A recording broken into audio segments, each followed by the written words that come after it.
هو ايه اللي ممكن يخلي ام تقتل ضناها؟ في مسلسل سجن النساء دينا ماهر كانت عامله دور عندها وسواس قهري، وفي لقطه من اللقطات وفي مشهد من المشاهد قررت فجاه وبدون اي مقدمات ان هي تقتل عيالها وتسمهم عشان ترحمهم من عدم النظافه والتلوث والجشع اللي موجود في الدنيا.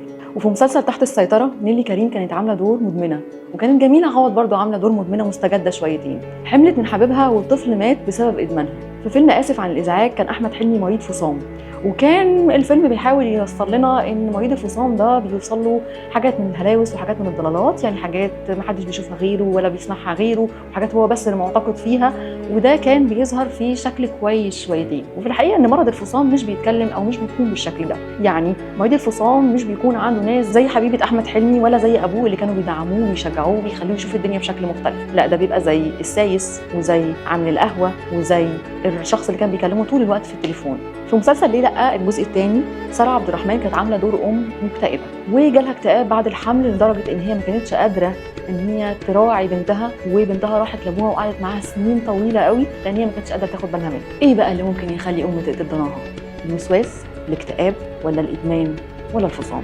الحقيقه ان الاربعه ممكن يوصلوا ان الام تقتل فعلا عيالها. الوسواس القهري هو مرض مش بس شيطان ولا حسد ولا غضب من ربنا، هو مرض نفسي بيحتاج علاج، وعلاجه مش عند الشيخ الفلاني ولا الدجال العلاني، علاجه عند الطبيب النفسي. والادمان مرض مش قله ادب، وبيحتاج علاج سواء كان علاج دوائي او علاج بالحجز في مصحه او علاج بالجلسات النفسيه. واكتئاب الحمل مش مرقعه ولا دلع، ده كتير جدا من الاطباء بينصحوا الام لو هي عندها درجه شديده من اكتئاب الحمل ده ان هي تنفصل تماما عن ابنها، لان هي ممكن يوصل بيها الحال ان هي تاذي نفسها او تاذي ابنها لدرجه توصل للقتل.